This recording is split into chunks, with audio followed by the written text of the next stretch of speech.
Tudo tem seu tempo. Há um momento oportuno para cada coisa debaixo do céu. Tempo de nascer, tempo de morrer, tempo de plantar, tempo de arrancar o que foi plantado, tempo de matar, tempo de curar, tempo de destruir, tempo de construir, tempo de chorar, tempo de rir, de lamentar, de dançar, tempo de espalhar pedras e tempo de as ajuntar, tempo de abraçar e tempo de afastar-se dos braços, tempo de procurar, tempo de perder, tempo de guardar, tempo de jogar fora, tempo de rasgar e tempo de costurar, tempo de calar e tempo de falar, tempo do amor, tempo do ódio, tempo da guerra, tempo da paz. Muitas vezes nós matamos a nossa vida, ou matamos a oportunidade de viver bem, porque nós não somos capazes de fazer a leitura correta. O que o tempo está nos pedindo? Cada dia o tempo vai nos pedir alguma coisa. E é esse olhar atento que vai dando a gente essa condição, essa clareza de perceber o que de fato hoje grita pelo meu nome. Qual é a realidade hoje que é inadiável? Às vezes nós somos tão negligentes na percepção disso, que às vezes nós desperdiçamos um mês, um ano, 10, 20, colocando o nosso empenho numa realidade que nem era para aquele momento. E é por isso que é tão interessante a gente desenvolver a habilidade de dizer não e de dizer sim. Que essa é uma habilidade que só a maturidade nos traz. Que às vezes, porque somos imaturos, nós não sabemos nem dizer não. Não sabemos olhar as urgências do tempo. Então a gente vive para agradar o outro. Antes de agradar o outro, você precisa perceber o que a vida está pedindo de você. Que nem sempre aquilo que o outro, aquilo que você pode fazer para agradar o outro, está em consonância com aquilo que a vida está pedindo de você. Mesmo que para a gente crescer, nós temos que ter coragem de cortar muitas coisas. A Sagrada Escritura diz: tempo de matar, tempo de fazer nascer. Tudo depende da percepção para olhar o momento presente e descobrir o que de fato merece o nosso empenho. Quantas vezes eu na minha vida me empenhei no lugar errado, na questão errada, e depois não tem como ser feliz, sabendo que o meu empenho não foi onde deveria ter me empenhado. Não há possibilidade de eu me sentir realizado, de sentir-me bem com as minhas escolhas, porque o que vai fazer com que eu me sinta bem é olhar para o contexto das minhas escolhas e ficar confortável com aquilo que foi escolhido. Nós estamos muito estranhos a nós. Não é estranho com o outro, não. É estranho a nós mesmos. Eu preciso colocar alma em tudo aquilo que sou eu, até na casa onde eu moro. Eu sempre saio de casa, e agora eu fiquei 17 dias fora de casa, e a vida tem me ensinado que a casa não é um aglomerado de paredes. A casa é um sentimento que me ocorre. Não é só uma construção material.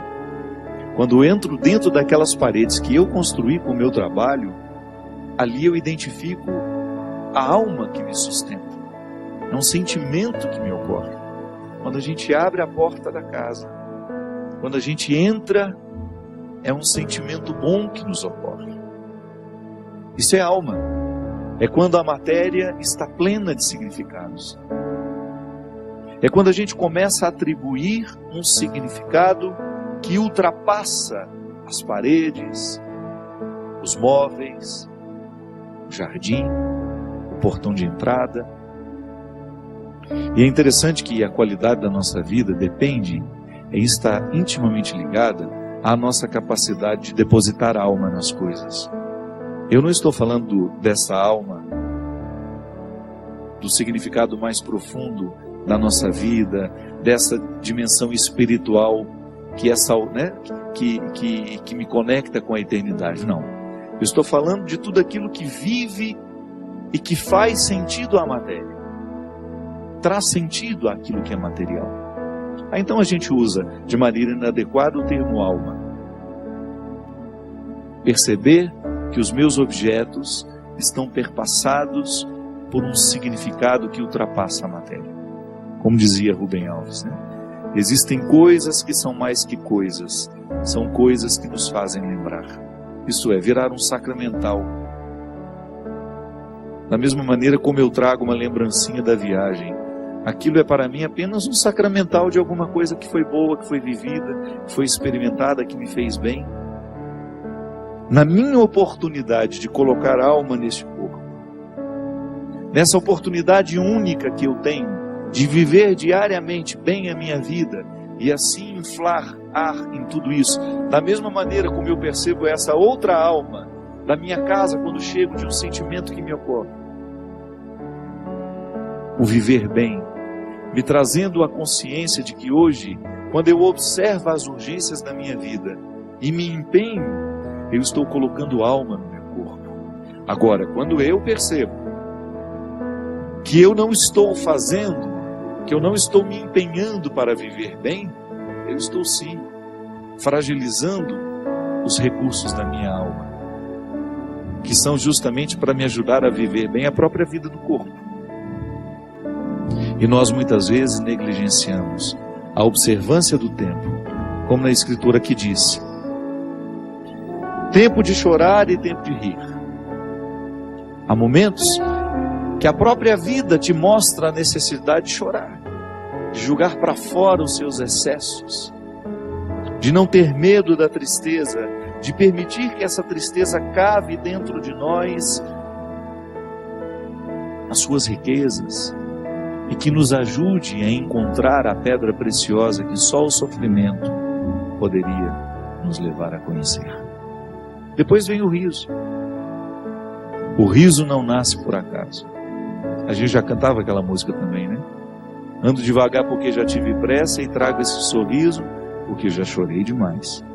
O sorriso é o resultado da lágrima bem chorada.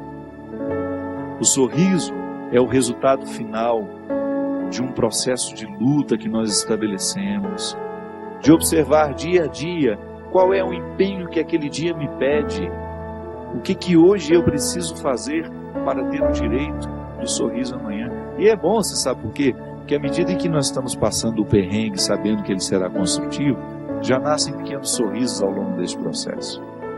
Quando a gente fala de um sorriso final, é apenas a metáfora de um processo bem feito, bem vivido.